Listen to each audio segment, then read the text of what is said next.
peligro que puede suponer esto en sus balances. Luis Miguel Ortiz, fundador de Inversión Racional. Muy buenas tardes. Muy buenas tardes a todos. Bueno, cifras de la banca, análisis en el día de hoy, Luis Miguel. Claro, la pregunta son buenos resultados, pero depende, ¿no?, del banco al que estemos mirando. Sí, bueno, están llevando lo que no es poco, ¿no? Después de lo que sería la quiebra de Silicon Valley Bank, que el siguiente trimestre pues será bastante complicado para el tema de la banca. La gran banca, la verdad es que está presentando resultados que están capeando un poco el terreno, los beneficios por acción han caído algo. Estamos hablando, por ejemplo, de resultados que presentaron no sé si fue esta semana o la semana pasada, pero bueno, ha habido un mix de todo, ¿vale? Entre Bank of America, Morgan Stanley, Goldman Sachs, JP Morgan, que estabas comentando anteriormente. El único que se sale un poco del margen es el propio JP Morgan, pero como bien comentabas, también ha sido por la compra o la absorción de First Republic Bank, que ha hecho que suba casi un 67% su beneficio interanual, ¿no?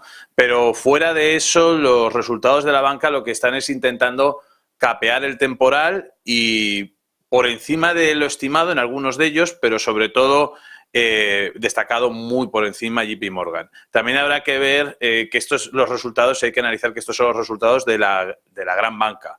De la mediana y pequeña banca, ahí sí que puede haber algunos problemas más sobre el tema de la iliquidez. Ya hemos visto que, por ejemplo, el sistema actualmente, la Reserva Federal está obligando a muchos grandes bancos a absorber a estos pequeños bancos que están teniendo problemas y, por lo tanto, también se están viendo muy beneficiados. Además de lo que estabas comentando también sobre el tema de la rentabilidad de los depósitos, que si quieres ahora hablamos después, pero que la verdad es que tiene miga eso de la rentabilidad de los depósitos. Ahora hablaremos. Bueno, más cuestiones también respecto a la banca, por ya centrarnos en alguno de los temas, Luis Miguel. Peligro para los bancos, esa es un poco la duda que tengo a partir de ahora. ¿Por qué motivo? Bueno, pues porque ayer también lo comentábamos aquí. Al final, lo que está subiendo es la beta de los depósitos. Lo decía el propio Jamie Dimon, el consejero delegado de JP Morgan. Esa beta de los depósitos, básicamente, por no meternos demasiado en la jerga, pero significa simplemente cuánto de la subida de tipos de interés por parte de la Fed se repercute en una subida de las rentabilidades de los depósitos. Y dicen que cada vez se va a repercutir más, que de 25 puntos básicos a lo mejor que se suban por parte de la Fed, a lo mejor se repercuten 10 puntos básicos. Claro, esto no sé hasta qué punto puede acabar afectando a los bancos. De momento las subidas de tipos lo único que han hecho es beneficiarles. Claro, porque no han trasladado tampoco demasiado esa subida, pero ya estamos empezando a verlo. Estamos empezando a ver como en el último año ese coste de los depósitos, esa tasa de depósitos está aumentando en estos bancos. ¿Hasta qué punto puede afectar mucho al sector bancario, a los grandes bancos de Wall Street? A ver, tenemos que tener en cuenta que, por ejemplo, presentó resultados Bank of America trimestrales y aparecía, por ejemplo, la rentabilidad por depósito que estaban ofreciéndole en el segundo trimestre de 2023 a sus clientes y era de en torno al 0,22%. Es decir, actualmente tenemos tipos de la Reserva Federal en el 5%.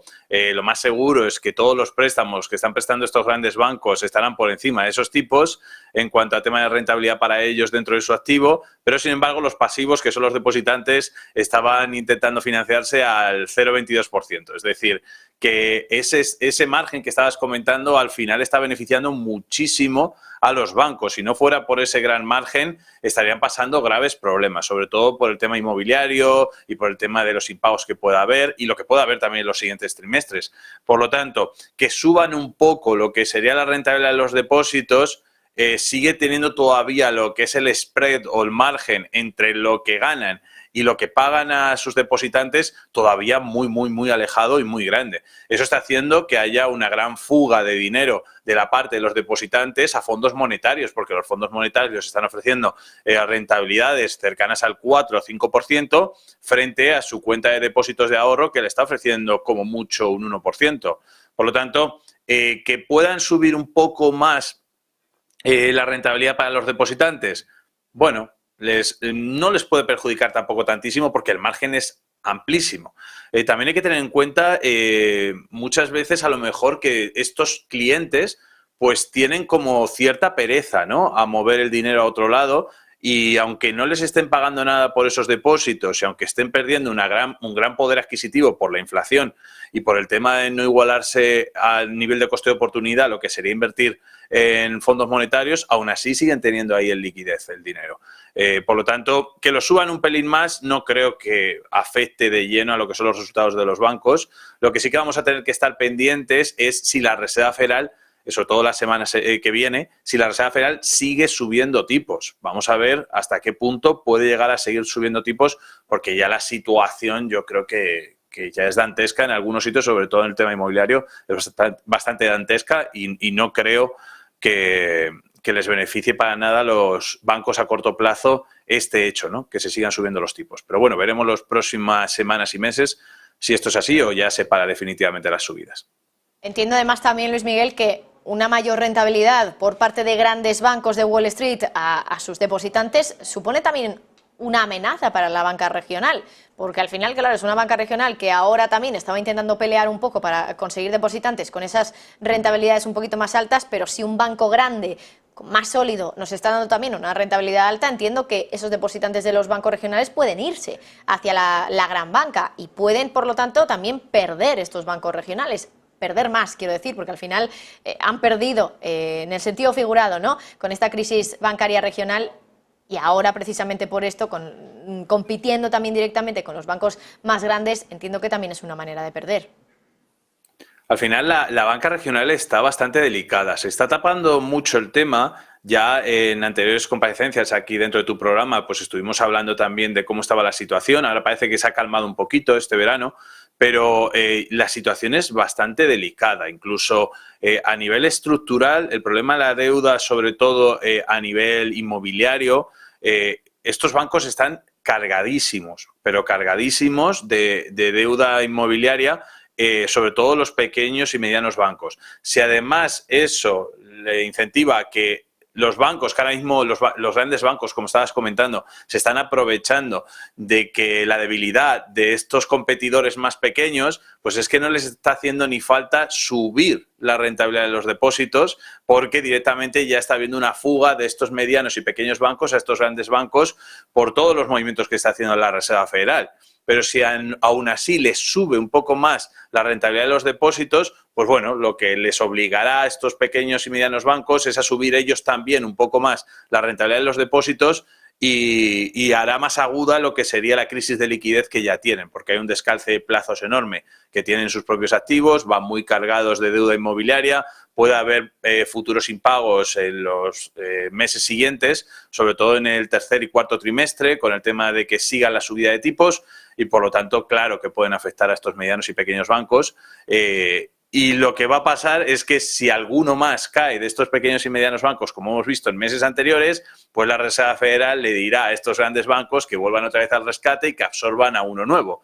Y al final lo que estamos haciendo es que de haber miles de bancos, pues poco a poco se van a atomizar cada vez más el sector bancario, porque esto es lo que le merece la pena a la Reserva Federal para no complicarse la vida en ciertas cosas, aunque sea muy impopular esta medida. Bueno, y otra de las cuestiones también más importantes en estos resultados, Luis Miguel, ha sido, por ejemplo, no recuerdo si era Morgan Stanley o Goldman Sachs, uno de los dos, alertaba también sobre el real estate comercial. Claro, parece que es un tema que siempre está ahí, pero que nunca acaba como de explotar, ¿no? Pero siempre escuchamos a expertos decir, cuidado, porque puede venirse una crisis importante por culpa de lo que está pasando en el sector del real estate comercial. Al final, por culpa de la pandemia, mucho teletrabajo, oficinas vacías, oficinas que ahora, por lo tanto, su valor ha bajado mucho y se están vendiendo a pérdidas. ¿Crees que esto también puede ser un foco de atención en los resultados bancarios, ya no solo los de esta temporada, sino las de próximas temporadas? Sí, hay, por ejemplo, empresas, sobre todo de private equity, empresas que invierten en real estate, los propios REITs, que están teniendo graves problemas con todo esto. Sus cotizaciones están cayendo y han caído bastante en estos meses, porque normalmente siempre la bolsa descuenta, ¿no? Siempre anticipa lo que pueda pasar, ¿no? ¿Qué pasa? Que este sector sí que ha sido plenamente golpeado.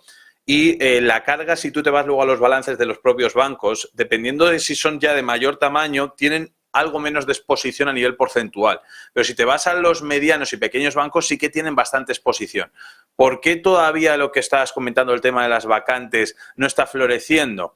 Pues porque la refinanciación de la mayoría de las empresas que llevan este tipo de deuda o esta carga de este tipo de deuda, la refinanciación y los vencimientos de esas deudas normalmente van a llegar a finales de 2023 y principios y mediados de 2024. Y va a venir una gran refinanciación. ¿Qué puede pasar ahí? Pues que en el momento en el que esos préstamos venzan y se tengan que refinanciar, no se van a refinanciar a tipos de interés del 2-3% como los tenían de anteriores años, sino que se van a tener que refinanciar al 6-7%. Claro, refinanciamientos al 6-7%, muchas de estas empresas que a lo mejor tengan esa deuda sin recurso, pues no van a ejercer la opción de refinanciamiento y van a dejar todos esos activos tóxicos en manos de los prestamistas, de los prestatarios, que en este caso sería la propia banca regional, que son los que más exposición tienen. Por lo tanto, ahí sí que puede haber problemas reales, sobre todo a fines de 2023, 2024, cuando lleguen esos vencimientos y empiecen a caer pufos en lo que sería esta banca regional.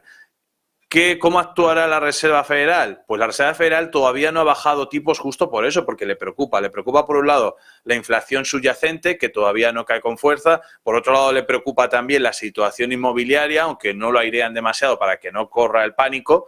Y, por otro lado, la situación muy débil de los balances y que esa subida de tipos pues ha destrozado a parte del sector bancario, ¿no?